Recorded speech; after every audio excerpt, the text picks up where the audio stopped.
Assalamualaikum warahmatullahi wabarakatuh. Allahu Akbar, Allahu Akbar, Allahu Akbar, Allahu Akbar, Allahu Akbar, Allahu Akbar, Allahu Akbar, Allahu Akbar, Allahu Akbar, walillahil hamd. Alhamdulillahilladzi as'ada wa ashqa wa amata wa ahya wa adhaka wa abka wa awjada wa abqa wa abqara wa agna wa adarra wa afta wa ja'ala az-zakata lid-dini asasan wa mabna. Ashhadu an la ilaha illallah wahdahu la syarika lah wa ashhadu anna Muhammadan abduhu wa rasuluh.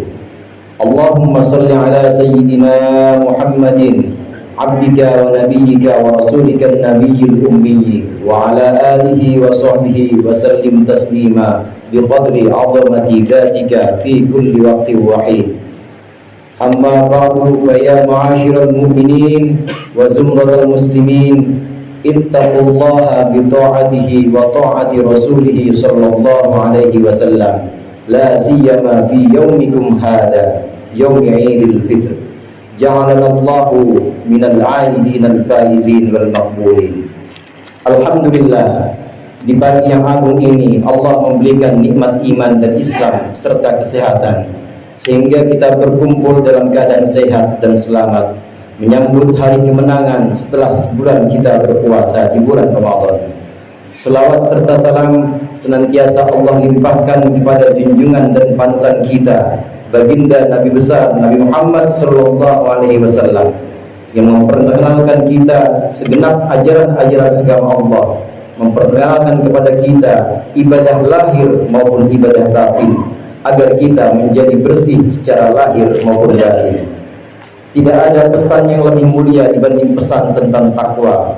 Marilah kita senantiasa bertakwa kepada Allah secara lahir dan batin, melaksanakan perintah-perintah Allah dan menjauhkan larangan-larangannya dalam perbuatan lahir kita, melaksanakan perintah-perintah Allah dan menjauhkan larangan-larangannya juga dalam perbuatan batin kita, yakni sikap dan isi hati kita.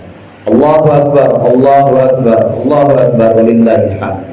Di antara perintah-perintah Allah yang berupa perbuatan lahir kita adalah 6 ibadah pokok, yakni taharah atau bersuci, salat, puasa, zakat, haji, dan berjuang di jalan Allah.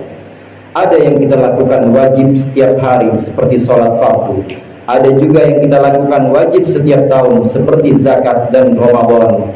Bukan hanya zakat fitrah, tetapi juga zakat mal juga wajib ditunaikan untuk orang yang sudah wajib zakat setiap tahunnya. Momentum Ramadan dan Idul Fitri ini terkadang digunakan juga untuk pelaksanaan zakat mal.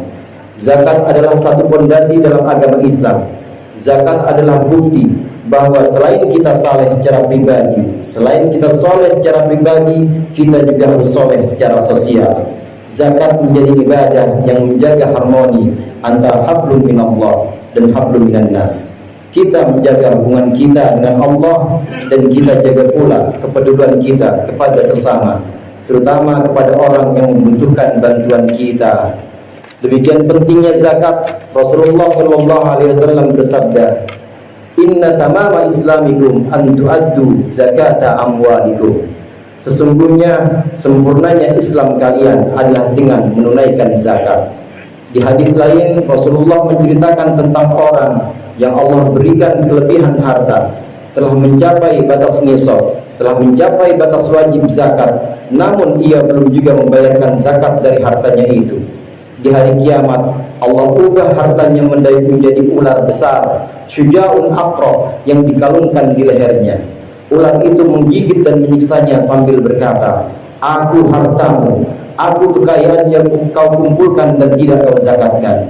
Lalu Rasulullah membaca ayat, "Wala yahsabanna alladziina yabkhaluna bima aataahumullahu min fadlihi huwa khairan lahum, bal huwa syarrun lahum, sayutawwaquna ma bakhilu bihi yaumal qiyamah." Janganlah sekali-kali orang yang pelit dengan karunia Allah yang telah Allah berikan, janganlah sekali-kali mereka mengira itu lebih baik untuk mereka. Justru itu buruk untuk mereka. Mereka akan dikalungi dengan harta yang mereka simpan dengan bakhil di hari kiamat nanti. Surah Al-Imran ayat 180. Demikian pesan Rasulullah SAW dalam hadis sahih yang dikeluarkan oleh Imam Bukhari. Marilah momentum tahunan Ramadan dan hari raya ini kita gunakan untuk membangkitkan kepedulian sosial kita melalui zakat dan sedekah yang kita berikan. Allahu Akbar, Allahu Akbar, Allahu Akbar, walillahil hamd. Hadirin rahimakumullah, jika zakat, demikian juga taharah atau bersuci, salat, puasa, haji, dan jihad atau berjuang di jalan Allah adalah kumpulan 6 perbuatan lahir kita, maka ada juga 6 perbuatan batin pokok yang harus kita amalkan. 6 amal lahir ditambah 6 amal batin menjadi 12 amal lahir dan batin. Angka 12 ini sesuai dengan jumlah huruf La ilaha illallah. 6 amal lahir ditambah 6 amal batin menjadi 12 amal lahir maupun batin. Angka 12 ini juga sesuai dengan jumlah huruf Muhammadur Rasulullah. La ilaha illallah Muhammadur Rasulullah jangan cuma menjadi tulisan penghias bendera. La ilaha illallah Muhammadur Rasulullah jangan cuma menjadi tulisan kebanggaan semu tanpa mengetahui maksud dari 12 huruf itu, yakni 12 amal lahir dan batin. 6 amal lahir ditambah dengan 6 amal batin. Lalu apa saja amal batin yang wajib kita amalkan? Apa saja amal batin yang wajib kita praktikkan sebagai akhlak hati kita? Yang pertama adalah tawakal. Syekh Nawawi Al-Bantani dalam Syarah Kashifatus Sajah menyebutkan tawakal itu adalah thiqatul qalbi bil wakil haqqi ta'ala bihaitsu yaskunu 'anil ittirabi inda ta'addudil asbab thiqatan bi musabbibil asbab. Tawakal adalah yakinnya hati kita kepada Allah, sehingga meskipun tidak ada sebab-sebab yang mendatangkan keberuntungan, hati kita tetap tenang karena yakin kepada Allah yang menciptakan segala keberuntungan. Tawakal bukan berarti tidak berusaha, karena Rasulullah SAW tetap berusaha dan bersabda, Innallaha ja'ala rizqi tahta dhilli rumhi. Sesungguhnya Allah menjadikan sebagian rizkiku dengan perantara tombak ini. Rasulullah pun berusaha untuk memperoleh rizki dengan perantara sebagai sebab yang mendatangkan rizki. Namun Rasulullah tidak pernah menjadikan perantara itu sebagai andalannya, tidak pernah menjadikan perantara itu sebagai sandarannya. Demikian juga seharusnya kita, bekerja kita di kantor, berdagang kita di pasar, mengajar kita di sekolah, menjadi supir atau driver kita di jalanan. Itu semua hanya perantara yang mendatangkan rizki. Perantara tidak boleh kita jadikan sebagai andalan, tidak boleh kita jadikan sebagai tempat bersandar. Sehingga ketika perantara itu tidak ada, hati kita tetap tenang karena kita yakin Allah yang memberikan kita, Allah yang menciptakan segala perantara untuk kita. Tidak menutup kemungkinan Allah menciptakan sebab-sebab selain kantor, selain berdagang, selain mengajar dan menyetir untuk memberikan karunia-Nya kepada kita. Tidak menutup kemungkinan. Maka tawakal adalah amal hati. Hati kita yakin kepada Allah dan hanya menjadikan Allah sebagai tempat bersandar. Allah yang perbendaharanya tidak terbatas, hingga kita tetap dalam keadaan tenang bersama Allah. Namun hadirin, kekeliruan umumnya orang ketika dia bekerja, ia menganggap pekerjaannya sebagai sandarannya, menganggap berdagangnya sebagai segalanya. Ini menggugurkan tawakal. Maka ketika kita mengandalkan usaha kita sebagai sandaran, Allah lepas tangan dan hasil yang kita dapat adalah sesuai dengan jerih payah dan upaya kita. Padahal tidak demikian seharusnya. Padahal seharusnya kita hanya menjadikan Allah sebagai tempat bersandar, Allah yang kekayaannya tidak terbatas. Inilah tawakal. Allahu Akbar, Allahu Akbar, Allahu Akbar, walillahil hamd. Kedua, tafwid. Tafwid adalah menyerahkan seluruh urusan kita kepada Allah. Tafwid lebih tinggi dibanding tawakal. Tafwid adalah buah dari latihan-latihan tawakal kita. Nabi Ibrahim alaihissalam ketika dikepung api yang dikobarkan Raja Namrud bertafwid, menyerahkan urusannya kepada Allah. Bahkan tidak menerima pertolongan yang ditawarkan oleh malaikat Jibril. Ibunda Nabi Musa alaihissalam Yukabat bertafwid, menyerahkan urusannya kepada Allah saat menghanyutkan Bani Musa ke sungai Nil.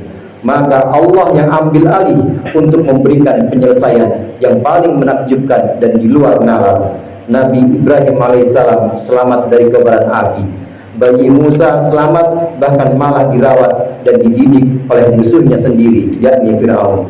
Demikian kita dengan latihan-latihan tawakal kita akan sampai pada tahap tafwid, di mana kita menutup segala jalan selain jalan yang Allah berikan kepada kita.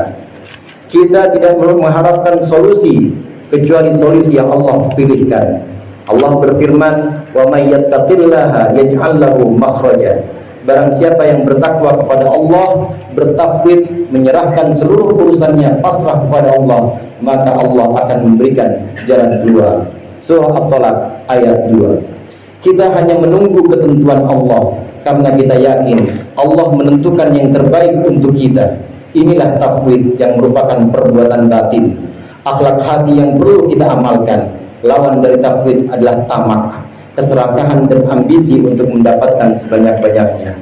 Allahu Akbar, Allahu Akbar, Allahu Akbar, walillahil hamd. Ketiga, sabar. Sabar adalah tidak mengeluh dan menahan diri dari segala kesulitan yang menimpa, dan menahan diri dari segala nikmat yang hilang dari kita. Mungkin musibah menimpa kita, kematian, kehilangan, maka tidak mengeluh dan berusaha untuk tetap kuat, itu adalah sabar. Mungkin nikmat hilang dari kita ditimpa penyakit, diuji dengan kehilangan pekerjaan, maka tidak mengeluh dan berusaha untuk tetap tegar adalah sabar. Puasa Ramadan yang sudah kita lakukan juga melatih kita untuk selalu bersabar. Kita dilatih dengan puasa Ramadan untuk menahan diri dari lapar, menahan diri dari marah, dan dari segala kesulitan yang kita hadapi, dan dari segala kenikmatan yang dibatasi. Inilah sabar. Sabar adalah sikap hati, perbuatan batin, akhlak hati yang wajib kita amalkan. Keempat, ridho. Ridho adalah hati kita merasa cukup dengan bagian yang Allah berikan kepada kita. Seseorang yang ditetapkan sebagai pedagang dan dengan penghasilan yang pas-pasan, tidak menyebutkan dalam hatinya, saya pengen lebih, saya harus dapatnya sekian, maka ia sudah ridho kalau tidak menyebutkan itu. Seorang yang ridho tidak berandai-andai mendapatkan bagian lain, toh bagian lain itu belum tentu baik untuk dia. Ridho adalah sikap hati, adalah amal batin yang wajib kita latih. Jangan pernah mengharap selain apa yang sudah ada di depan mata kita. Puasa kita, sabar kita yang dilatih membuahkan ridho kita kepada ketentuan-ketentuan Allah. Malu rasanya kita, takut rasanya kita jika kita tidak ridho kepada takdir Allah. Dalam sebuah hadis qudsi, Rasulullah SAW bersabda bahwasannya Allah Subhanahu wa taala berfirman, "Man lam yardha bi qada'i wa lam yasbir 'ala bala'i wa lam yashkur 'ala ni'mati falyattakhid rabban siwaya."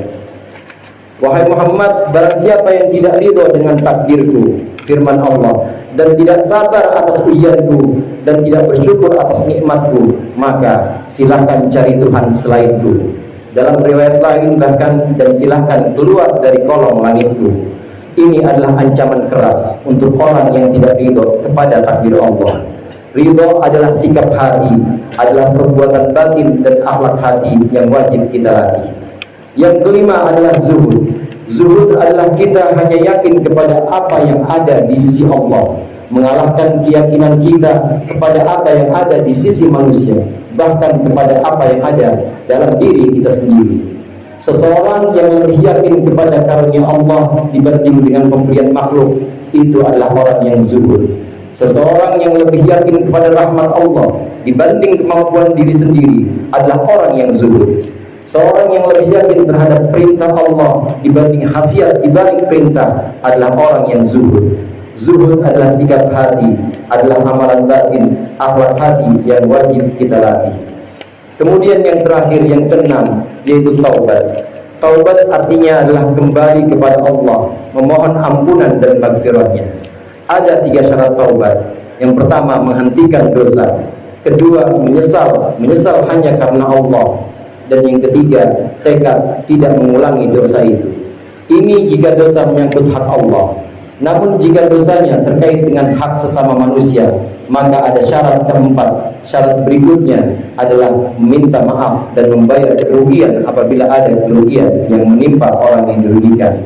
Marilah di momentum Idul Fitri ini kita latih 6 ibadah lahir dan 6 ibadah batin, sehingga kita tetap bisa menjaga kesucian lahir dan batin kita, menjadi orang-orang yang Allah ampuni di hari yang mulia ini sebagaimana bayi yang baru dilahirkan oleh ibu.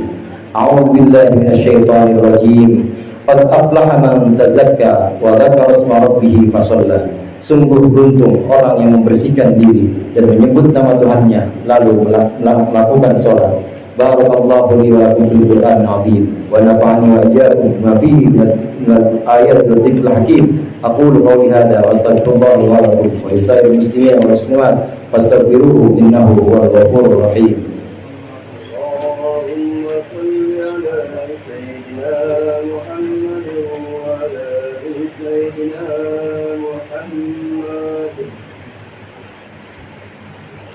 Allahu Akbar, Allahu Akbar, Allahu Akbar, Allahu Akbar, Allahu Akbar, Allahu Akbar, Allahu Akbar, walillahil hamd.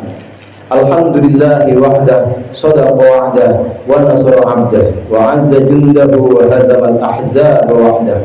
Ashhadu an la ilaha illallah wahdahu la syarika lah, wa ashhadu anna Muhammadan 'abduhu wa rasuluh. Allahumma salli ala sayyidina Muhammad ibn Abdillah wa ala alihi wa ashabihi wa man tabi'ahu wa wala. Amma ba'du fa ya ayyuhal hadirun ittaqullaha fima hadar wantahu amman hakum anhu wa zajar. Hadirin rahimakumullah, bertakwalah kepada Allah baik lahir maupun batin. Demikian jumlah huruf la ilaha illallah 12 huruf. Sama juga huruf Muhammadur Rasulullah 12 huruf, mewakili 12 amal lahir dan batin yang harus kita amalkan. Taharah atau bersuci, salat, zakat, puasa, haji, jihad, tawakal, tafwid, sabar, ridha, zuhud dan taubat. Mudah-mudahan Allah membimbing kita untuk mengamalkannya. Innallaha wa malaikatahu yusholluna 'alan nabi ya ayyuhalladzina amanu shallu 'alaihi wa sallimu taslima. Allahumma shalli ala sayyidina Muhammad wa ala ali sayyidina Muhammad kama shallaita ala sayyidina Ibrahim wa ala ali sayyidina Ibrahim fil alamin innaka Hamidum Majid. Allahumma ighfir lil muslimina wal muslimat wal mu'minina wal mu'minat al ahya'i minhum wal amwat innaka sami'un qaribun mujibud da'wat ya qadiyal hajat.